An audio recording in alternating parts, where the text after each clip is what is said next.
Inspired by the radical hospitality of Jesus Christ, Pine Street Church welcomes all of God's children into the life of the church, regardless of gender identity, age, race, ethnicity, sexual orientation, physical limitation, educational background, or economic situation. We embrace everyone. We are a spiritual community of unconditionality. We accept everyone and we mean it. We believe in acceptance without exception. We also seek to inspire life. We believe in our human potential to be astonished about the beauty in our lives and to experience abundance. The spark of the divine is in everybody, and we believe in setting it free. Finally, we strive to create more. Each of us was born to be a creator of beauty, kindness, equality, gentleness, joy. As imitators of our original Creator, we too have the opportunity to create. Thank you for joining us today for our remote worship hybrid edition. As we inch closer to a return to our physical building for in-person worship this fall, we invite you to join together in this sacred digital space from wherever you are as we continue to be the church scattered rather than the church gathered.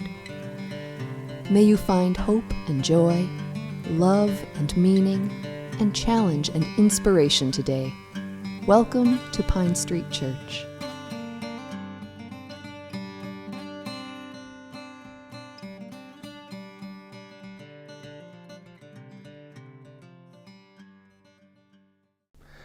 The English rock band Radiohead has been called by some music critics the saviors of rock and roll.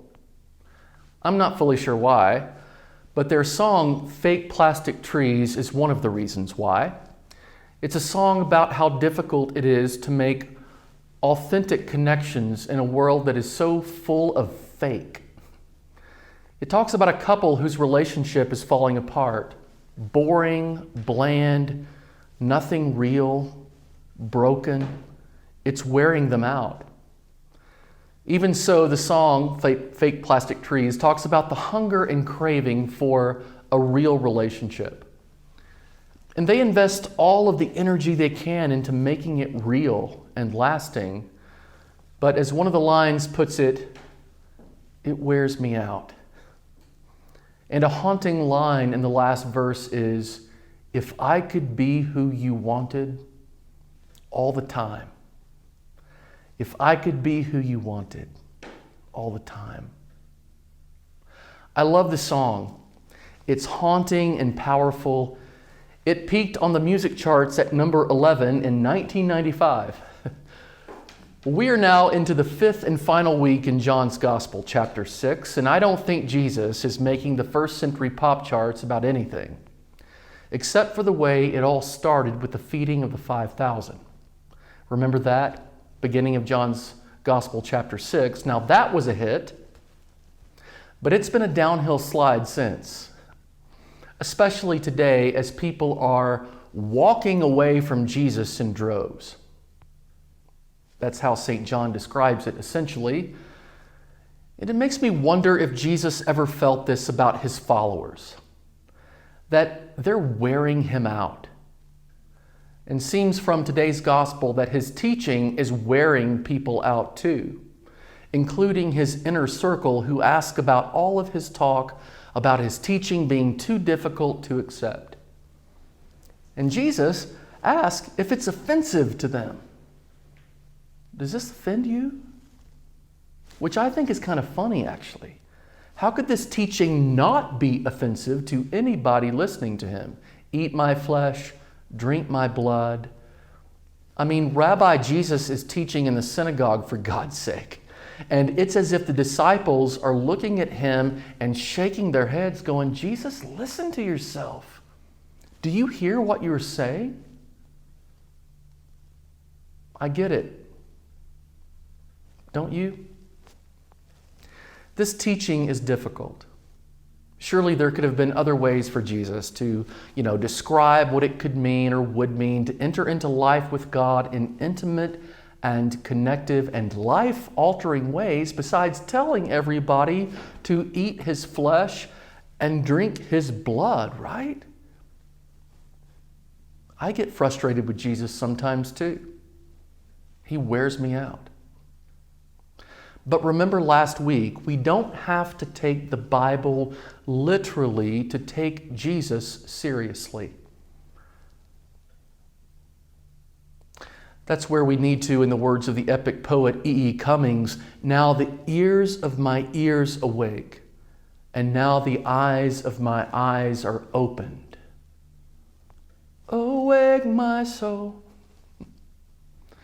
But for all of my love and fascination for Jesus, I can understand why most of all of those 5,000 people would walk away from it all. It's not exactly a church growth moment going from 5,000 down to 12, is it? That even his closest friends and followers would say, forget it, I'm out of here. Doubt, confusion, exhaustion with it all. Never mind that St. John is telling the story in the first place because it has direct echoes of what happened with the ancient Israelites and the manna in the wilderness and grumbling and complaining and having serious trust issues. Crazy irony is that St. John is trying to introduce the world to Jesus and helping the world know who he is by telling about how so many people turned away. This is why we can't get caught up in taking things literally when it comes to the Bible. To read the Bible faithfully is to read it in the way it was intended to be read. Whether it be poetry or letters or legends or myth or history or parables and so on. Our friends over at the SALT Project put it like this. They write, as we saw last week in the Gospel, another of John's favorite themes is that many of Jesus' listeners misunderstand him because they are thinking too literally, prosaically, or conventionally. Think of Nicodemus. How can anyone be born after growing old? The Samaritan woman at the well, sir, you have no bucket. Where do you get that living water? Or even Jesus' harshest critics, how can this man give us his flesh to eat? Yes, I see how Jesus comes across as offensive. If he's not pissing off people, he's just being weird or esoteric or hard to understand. It wears me out.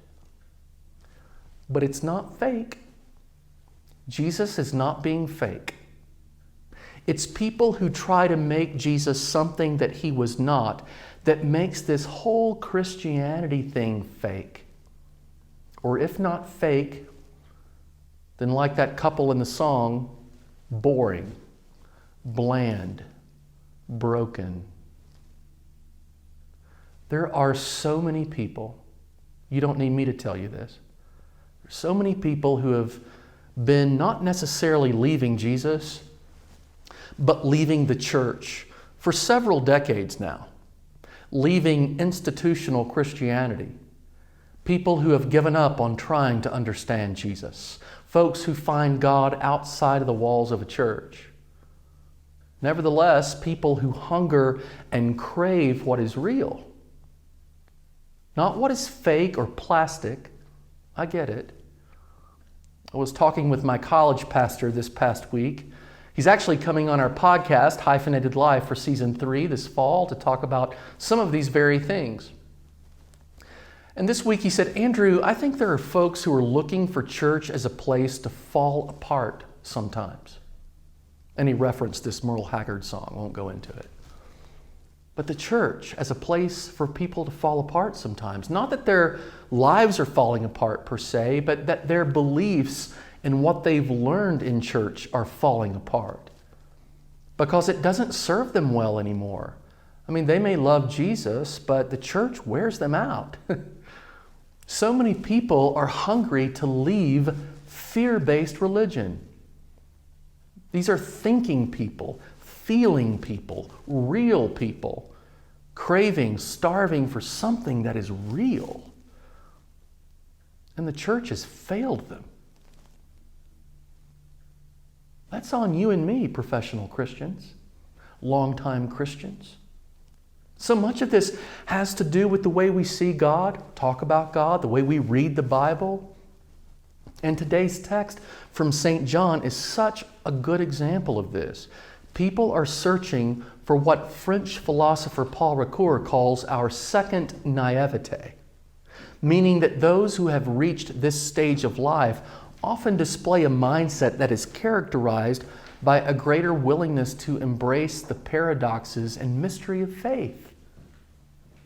They've left literal-minded religion to embrace something bigger and deeper, much like Jesus is always asking people to do in the Gospels. This ability to accept that God's thoughts are not our thoughts, nor are our ways God's ways. That as the heavens are higher than the earth, so are God's ways and thoughts higher than ours. Thank you to the prophet Isaiah for this beautiful way to say what Jesus is saying today. Here's an example that my friend Stan offers about this naivete Paul Ricoeur stuff. First naivete, Santa Claus.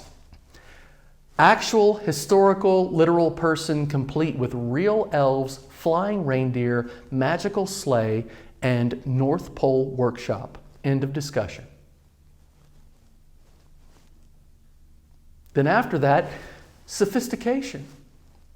Santa Claus story is a stupid, cruel lie believed by stupid people who need to grow up like I have and deceitfully promoted by cruel people who know better. End of discussion. Then, second naivete, Santa Claus story.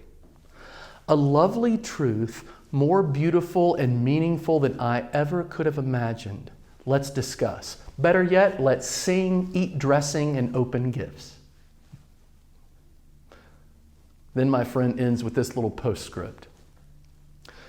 The only thing more insufferable than a person stubbornly clinging to first naivete in their middle and late years is the mean, condescending, sophisticated arrogance often held and displayed by the young to middle-aged progressive fresh out of first naivete.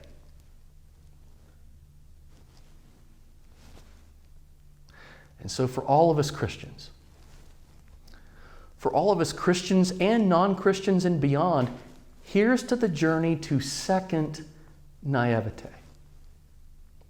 I think this is what Jesus is inviting us to that place in our life and faith where we can handle paradox, mystery, to be able to integrate pain and joy, to be able to have a faith that is anything but fake, but one that is real and lasting and authentic, so that we don't have to shut off parts of ourselves that Jesus wants to remain open and alive. A way of seeing Jesus and understanding God that doesn't wear us out. Or for that matter, one that doesn't wear out Jesus either. One that doesn't worry so much about being what everyone else wants you to be. A way of being fully yourself, of being fully human and fully faithful. A way of being where your head and your heart don't have to be split from each other.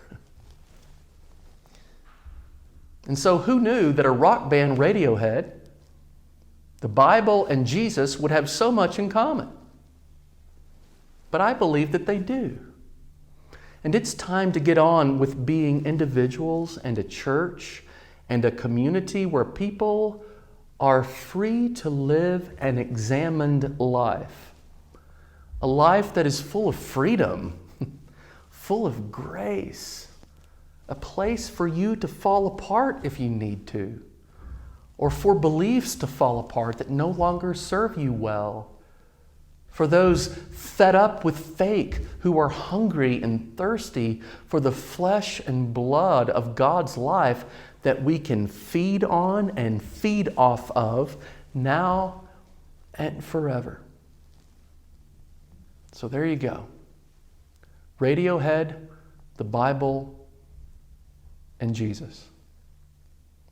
Food for thought today, maybe, as we live in to what this means for each of us and all of us.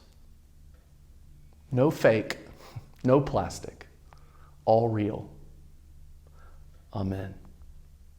1, 2, 3, 4, 5, 6.